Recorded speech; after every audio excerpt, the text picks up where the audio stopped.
I mentioned a strategy in the prior video for putting the title over here, and so it takes up this amount of room over here, and placing the information about the concert in this area. Now, I have no idea if this is going to work, but this is how design works. You have an idea, you try it out. I'm going to go ahead and make sure, look, my background layer is locked. I've named these off screen, and then my type layer is active so that when I click this, I don't get that do not enter symbol. So now Valhalla Vocal Music presents. I'm going to click over here, and while that cursor's flashing, I'm going to make this, say 48 point. And then just before I begin typing, right here, it's align left. We want this aligned right. Then I'll just paste because I don't want you guys to have to watch me type Valhalla Vocal Music Presents. And that's too big. Believe it or not, that's too big. And I'll show you why later on. So I'm going to go ahead and put that somewhere. Now, I'm not going to hit return. You notice I didn't draw a text box. I'm using point text, and there's a reason for that. And I want you guys to be doing the same thing, not drawing area type, not clicking and dragging out a rectangle. And I've already explained the reasoning behind that. But with the black arrow selected, I'm going to click and start dragging this, but then I'm going to hold down Option, so I'm making a copy, and then I'm going to hold down Shift, so I'm constraining where it goes. It can move at a 45-degree angle, or it can snap right back to here. Now, with this black arrow selected, I can double-click and get the text tool. But I want to select this whole line because I want to replace it. So I'm going to triple-click. 3 quick clicks in a row selects everything there, and I can type in all caps, Fall Concert. And I have no idea if working in all caps is right, but it feels right to me right now. So I'm going to stick with that. Now the idea is Fall Concert is really big and Valhalla Vocal Music is smaller. Fall Concert may be kerned tightly. Tighten up the tracking, kern to have it be balanced, but then Valhalla Vocal Music will be tracked wide. It will be spread out. The contrast between the two creates a little design elegance. It's one of the tricks graphic designers use. But I'm not going to start formatting this text right now because I'm in the default font, Myriad Pro Regular, and that's what everybody gets when they open up Illustrator and start typing fresh. It's not the font we want to use. Now, I hope you've gone through the typography tutorials so you know that with the black arrow selected and your type selected, you can highlight this and start using the up and down arrows to jump through typefaces. Now, I'm not going to sit here and do this in front of you, potential, that I want you to understand that this is a time-consuming process, choosing a typeface. And let's say this is the one. I don't think it is. I don't. But let's say this is the one, and we can just double-click here and say, what happens at 250? Boom. Hey, it's big.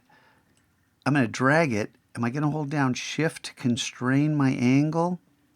Yeah, and then pop it into place. And that's yet not big enough. So, I don't know, 325. Let's see what happens. That's too big. So, maybe 280. And I'm just guessing. And then we can fine tune. Do you remember the shortcut? Shift, Command, or not, Shift, Command, and then greater than to increase the size, less than, in other words, the period and the comma, to decrease the size. Let's say that's where we want it. And then I can use the arrow keys to drop this down just a touch. And then maybe choose Valhalla Vocal Music Presents, but it's kind of hard because if I try to choose it, I get this too. So I'm going to show you a trick here.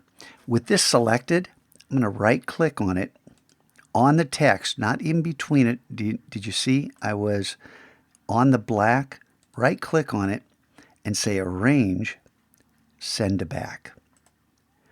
And that means when I deselect and then roll over Valhalla Vocal Music, I can select it.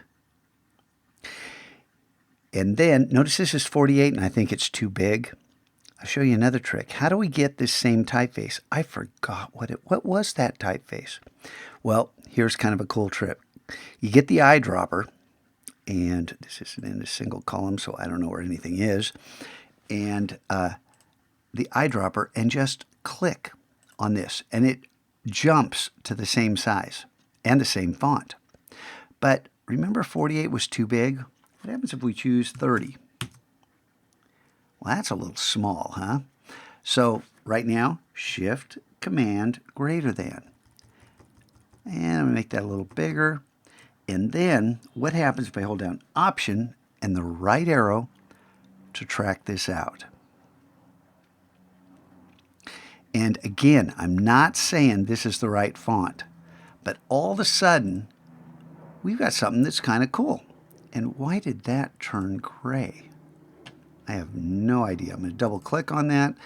Somebody probably caught what I did and will inform me of it tomorrow, or I'll see it when I do the video. And you can see this really isn't aligned very well over here. So we can take maybe the concert, and I'll move that over just a little, and then zoom back out, Command 0, and say that has potential. It needs to be kerned. We need a little fine touch.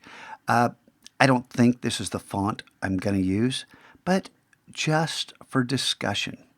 Now down here, what I would do with the information type is I would copy it all maybe into text edit, and then come down here and click, and then paste it all.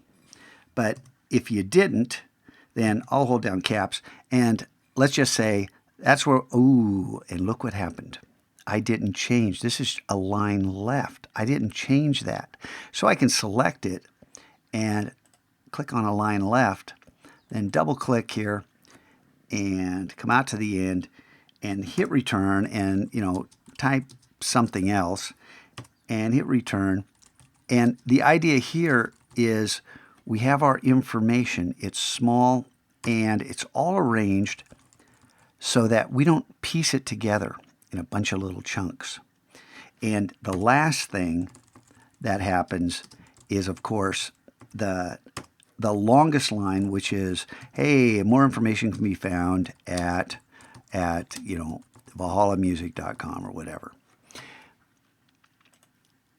All of this is here, and you might say, well, this is so small, but remember how we looked at those posters? And yeah, the secondary information, if it was there at all, was small. And this is what the client wants. And now looking at this, with this particular font, I'm thinking this might be better if I just center this and put it right here, make everything bigger. And if that's the case, here's what you do. To change your mind, I can select all this, choose center, because then when I start adjusting everything, then I'm going to move it over, hold down Shift to constrain, and try to drop it somewhere in the center. And then we can enlarge this. Now, a trick, pay attention, I'm going to grab a corner, not a middle handle, not in the center. I'm going to grab a corner and start dragging. I'm not going to stretch the pizza. I'm not going to squish the font. Hold down Shift, and you see how we're moving this from the right-hand side? If I hold down Shift and Option at the same time, I resize from the center.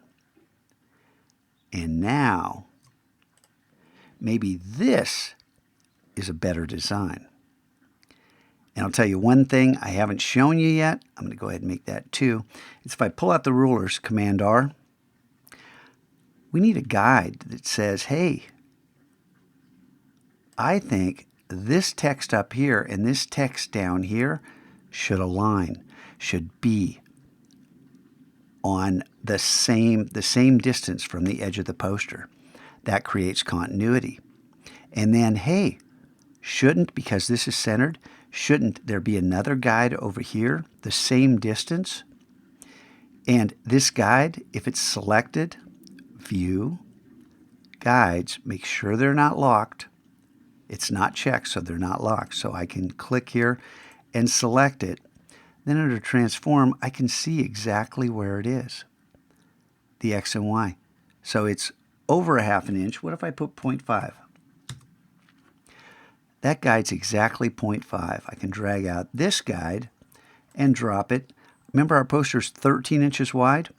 If I highlight this and click on Transform, what if I just have 12.5? Because we know it's 13 inches wide. And you can see we're not quite aligned, and I can adjust my text so it fits within these guides. I have a balanced design. I've got the information down here. I'm close to having a finished product. I'm going to hit Command R to get rid of those rulers. What the heck? Not sure what I clicked there.